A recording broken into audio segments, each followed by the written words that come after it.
Hello friends, मैं स्वागत करती हूँ आपका मेरे पॉडकास्ट चैनल सिजलिंग कैपेचिनो पर। दोस्तों, आप ही का व्लॉग आया है और व्लॉग की स्टार्टिंग फ़नी ने की है और यहाँ पर ये इसके पापा की हेल्थ की अपडेट दे रहा है। देखो, यहाँ से जो है आप ही गायब है, क्योंकि आप ही को पता होगा कि अगर मैं बैठूंगी तो पब्लिक मेरी रेल बनाएगी, इसीलिए वो कैमरे के पीछे चली गई। अदरवाइज़ ये दोनों हस्बैंड वाइफ साथ में बैठकर ही बताते हैं जो भी बताते हैं। वैसे तो आप ही तुम बहुत मैं ये कर दूंगी, मैं वो कर दूंगी, मैंने ये किया है, मैंने वो किया है। अब आज जब तुम्हारे ससुर जी बेचारे हॉस्पिटल में एडमिट हैं तो तुमको यहाँ पर उनकी हेल्थ की इन्फॉर्मेशन देने के लिए साथ में नहीं बैठना। वाह आप ही। यहाँ पर फ़नी बता रहा है कि मेरे पापा को माइनर स्ट्रोक आया है और उनको बीपी हाई है और शुगर 350 चला गया और अस्थमा तो उनको है ही। तो भाई, इस दिन के लिए तेरे माँ बाप ने तुझे बड़ा किया था। हाँ, वैसे तो तू उनके साथ रहता नहीं विदाउट एनी सॉलिड रीज़न, बराबर। तेरे पास ऐसा कोई बड़ा कारण नहीं है कि तू बॉम्बे रहे, बट अभी इतने नाजुक समय में भी वो बेचारे बूढ़ा बूढ़ी दोनों एजेड पर्सन मोधा से कानपुर गए और वहाँ जाके डॉक्टर को दिखाया और अब तेरे पापा को हॉस्पिटल में एडमिट किया। तू यहाँ पर पब्लिक को इन्फॉर्मेशन दे रहा है व्लॉग बना के। अरे पागल, ये ज़्यादा ज़रूरी है व्लॉग बनाना कि तेरे तेरे पिताजी के पास होना ज़्यादा ज़रूरी है? तेरी बहन यहाँ रहती नहीं, वो आउट ऑफ कंट्री है। तू ही तेरे माँ बाप का इकलौता सहारा है। जब तेरे पास ये न्यूज़ आई तो तेरे को इमीडिएटली बॉम्बे से निकल जाना था। जो भी बस मिलती, ट्रेन मिलती, फ्लाइट मिलती, तेरे को सुबह पता चला और तू मिडनाइट निकला। वाह भाई, बहुत सब्र है तेरे अंदर, तो बहुत हिम्मत है। हाँ फनी भाई, तुम्हारे अंदर। यहाँ पर ये बता रहा है कि हम लोग बहुत टफ टाइम से निकल रहे हैं और कुछ भी हमारे हाथों में नहीं है। तो कोई बात नहीं फनी भाई, तुम्हारे पापा जल्दी ठीक हो जाएंगे। और कई बार ऐसा होता है कि लाइफ में बहुत ज़्यादा स्थितियाँ एक साथ खराब हो जाती है, तो कई बार ऊपर वाला जो है परीक्षा भी लेता है। तो चिंता मत करो, सब कुछ जल्दी ही ठीक हो जाएगा। Hope for the best. आप मैं यहाँ पर ये बोलना चाहती हूँ कि फ़नी भाई, आप बोल रहे हो कि हम सभी के लिए दुआ कीजिए, मेरे ससुर के लिए, मेरे पापा के लिए, मेरी भाभी के लिए। देखो भाई, तुम एक पर्टिकुलर टाइम पीरियड तक का 8 मिनट से ज़्यादा का तुम व्लॉग बनाओ, उसको मोनेटाइज करो, है ना, और हम तुम्हारे लिए दुआ करें, ठीक है। वो जनाब हॉस्पिटल में खड़े खड़े कैमरा रोल एक्शन कर रहे हैं, मिठाई खा रहे हैं, खिला रहे हैं, वो भी यही बोलते हैं कि भाई तुम हमारे लिए दुआ करो, है ना। वो भी प्रॉपर उनका सारा काम कर रहे हैं मोनेटाइजेशन का, और हम उनके लिए दुआ करें। तुम्हारी भाभी ईद पर सेल लगा रही हैं, उनकी स्टोरी लगा रही हैं, और हम तुम्हारे लिए दुआ करें। फनी भाई, तुमने बोला था कि यूट्यूब का जो सेलिब्रेशन था 6 ईयर का, तो उसमें तुम बोल रहे थे कि हम हॉस्पिटल में खाना देंगे। क्या तुमने हॉस्पिटल में खाना दिया? सब हम करें, हम दुआएं करें, हम तुम्हारा व्लॉग देखें, सब हम करें, बट तुम अपनी तरफ से कभी किसी के लिए कुछ मत करना। यहाँ पर ये तय लगे हुए कपड़ों को बैग में रख रही है और दिखा रही है, तो डेफिनेटली ये जो कपड़ों को इतने अच्छे से तय किसी और ने लगाया होगा, बस इसने कैमरा ऑन करके दिखा दिया कि बस मैं रख रही हूँ, देखो मैं कितनी सुपीरियर वाइफ हूँ। ये यहाँ पर ये इन्हेलर दिखा रही है और बता रही है कि कभी कभी फ़नी को ज़रूरत पड़ती है। जो जिनको अस्थमा होता है ना, उन लोगों को ये हमेशा अपने साथ रखना पड़ता है इन्हेलर। तो ये तो इसने पहले कभी नहीं बताया, और फ़नी तो कितना अकेला ट्रैवल करता ही है, बट ये आज न जाने क्यों ये दिखा रही है ये सब।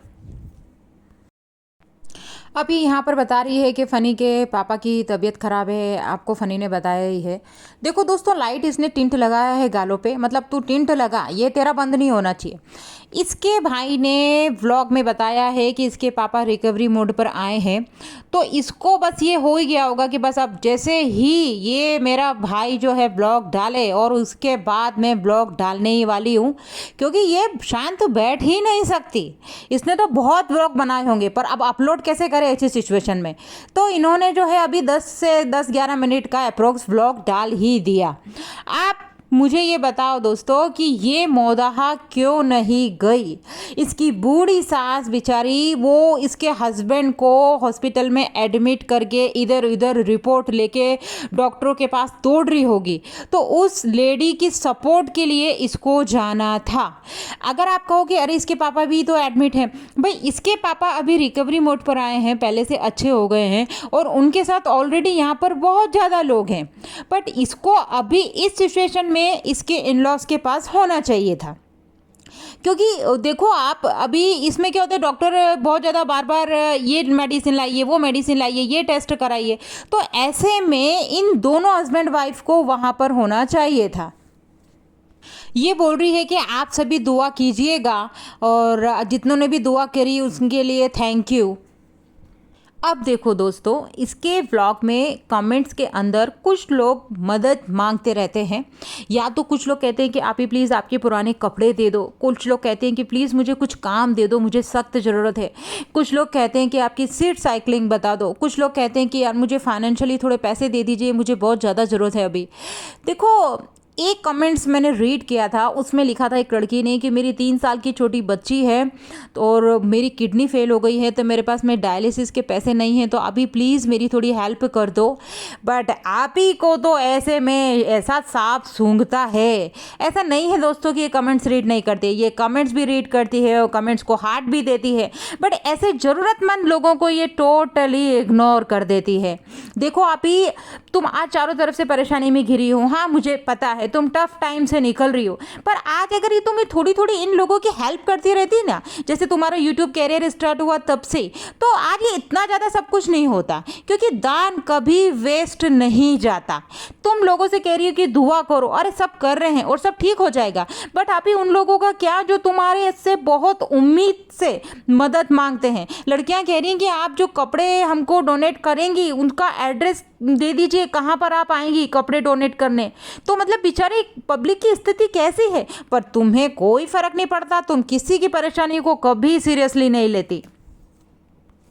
यहाँ पर ये बता रही है कि रात को हमको नींद नहीं आ रही है, तो हम जो ये होली बुक रीड कर रहे हैं। देखो वैसे भी तुम अभी रात भर घूमते रहते हो, खाते पीते रहते हो, रेस्टोरेंट जाते हो, तो रात को तो तुम वैसे ही नहीं सोते, तो नींद तो तुम्हें आएगी नहीं। और हाँ, तुम्हारे सोने का टाइम तो सुबह 5 बजे होता है और तुम तो मॉर्निंग में इतना लेट उठती हो कि तुम्हारे पापा को हॉस्पिटल कब ले गए वो ही तुम्हें खबर नहीं पड़ी।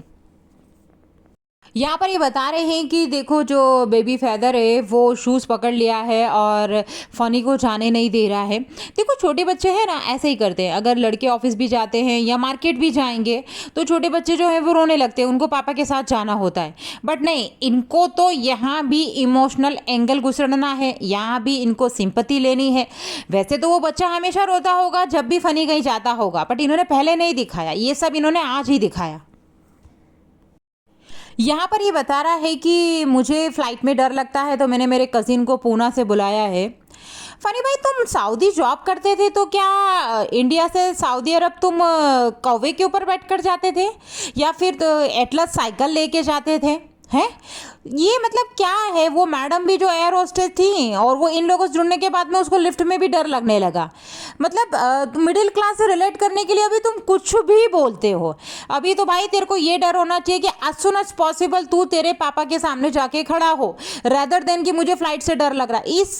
इस इंसान ने इसके कजिन का वेट किया पूना से आने तक के लिए और फिर ये कानपुर की फ़्लाइट में बैठा। देखो इन लोगों को। अब ये यहाँ पर ये दिखा रही है कि जितनी भी घर की लेडीज़ हैं, बच्चियाँ हैं, सभी मिलके जो है होली बुक रीड कर रहे हैं। सबके हाथ में तस्बीह है। Sorry if I am pronounce wrong. तो देखो अभी लास्ट ईयर भी तुम्हारे ईद पर यही सब कुनबा इकट्ठा हुआ था और लास्ट ईयर तुम्हारी भाभी की मेजर सर्जरी हुई थी। तुमने व्लॉग बनाया था जिसमें इन लड़कियों ने प्रॉपर मेकअप कर रखा था, ये फ़ोटो शूट करा रही थी और फिर पब्लिक ने तुम्हारी रेल बनाई तो तुमने कहा अरे हमारा सेलिब्रेशन की इच्छा नहीं थी, वो तो बच्चों ने जिद करी। आप भाभी, आप तुम्हारे पापा की बात आई है, पापा के ऊपर बात आई है, तो तुम लोगों ने घर का माहौल कितना सीरियस बना दिया। डेफिनेटली ऐसे में घर का माहौल सीरियस ही हो जाता है, सब तरफ उदासी हो जाती है, पर तो ये सब भाभी के टाइम क्यों नहीं किया तुमने? अब इसने यहाँ पर बताया है कि जो बेबी फेदर है हम उसको हॉस्पिटल लेके नहीं जा रहे और फ़नी भी नहीं है, तो ये रोएगा तो ये खाला के पास रहेगा। आप ही वो तो खाला के पास ही रहता है, वो तो 1 साल का खाला के पास ही हुआ। तो तुम ये सब सिंपैथी कार्ड यहाँ पे मत करो कि ओ बच्चा भी रो रहा है। और यहाँ पर इसने रोते हुए इसकी अम्मी को दिखाया, जो कि मुझे बिल्कुल भी अच्छा नहीं लगा। देखो इसके भाई ने व्लॉग बना के थोड़ा सा ग्रीन सिग्नल दे दिया है कि भाई ठीक है आप ही तुम भी बना लो व्लॉग, अभी मैंने तो बना लिया। तो ये जो है पट्टी थोड़ी थोड़ी लिमिट क्रॉस करने लगी है, तो इसने केवल 1-2 सेकंड के लिए अम्मी को दिखाया, क्योंकि इससे ज़्यादा तो परमिशन भाई ने दी नहीं होगी। इसको पता है कि पब्लिक अम्मी को देखना चाहती है, तो एंड में इसने दिखाया ज़रूर अम्मी को, भले कुछ समय के लिए पर दिखाया। ये यहाँ पर बोल रही है कि कैब आ गई है और हम जो है हॉस्पिटल जा रहे हैं पापा से मिलने। देखो तुम्हारे भाई के जो लेटेस्ट व्लॉग है उसमें उसने सभी को दिखाया और फ़नी कह रहा था कि हमारे साथ में आप ही इसलिए नहीं जा रही क्योंकि उसको हॉस्पिटल जाना रहता है। तो तुम्हारे भाई ने फिर तुम दोनों हस्बैंड वाइफ को क्यों नहीं दिखाया? जब तुम कह रहे हो कि हम हॉस्पिटल जाते हैं वहाँ बैठते हैं, तो तुम्हारे भाई ने व्लॉग में तुम्हें क्यों नहीं लिया? जब लेटेस्ट व्लॉग तुम्हारे भाई का आया तब तुम जाते होंगे, डेफिनेटली वहां पे मिलते भी होंगे पापा से, पर पूरा दिन तुम नहीं जाते होंगे। इसको पता था कि पब्लिक क्वेश्चन करेगी कि तुम मोधा क्यों नहीं गई, तुम्हारे सास ससुर के साथ में तुमको अभी होना था। तो इसने लास्ट में ये भी दिखा दिया कि कैब आ गई है और मैं हॉस्पिटल जा रही हूँ। अगर आप ही तुम वाकई में हॉस्पिटल गई ना, तो तुम तो वैसे भी मार्केट में कैमरा लेके दौड़ती फिरती हो, तो तुम हॉस्पिटल तक का भी व्लॉग बना ही सकती थी। अंदर नहीं ले जाने देते होंगे कैमरा, बाहर ही बंद कर देती, पर तुम दिखाती तो सही ये रही कैब और मैं वाकई में जा रही हूँ हॉस्पिटल।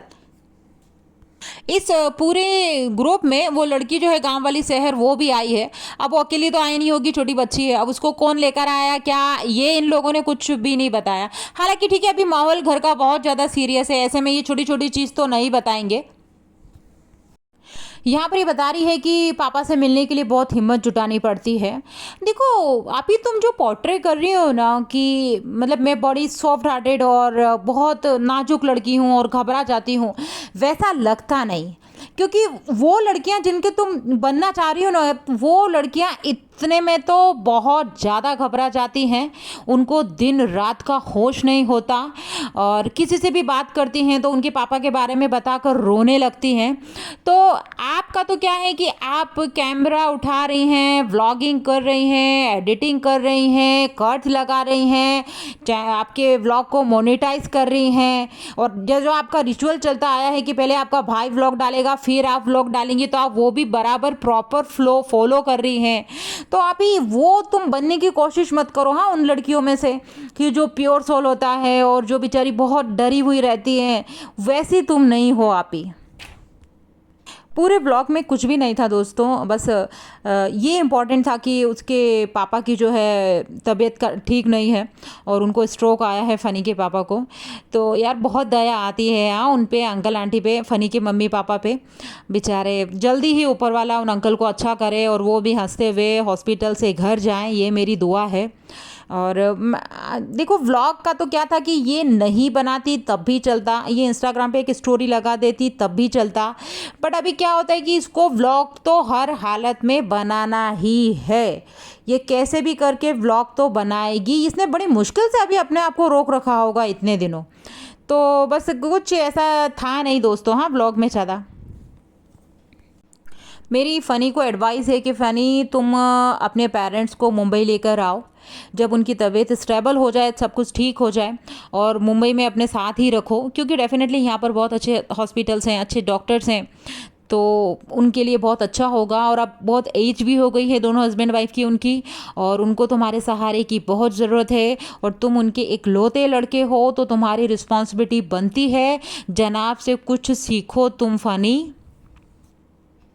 ओके फ्रेंड्स, तो ये था मेरा पॉडकास्ट। अगर आपको अच्छा लगा हो तो please like share and subscribe, and thank you so much for your time. Bye.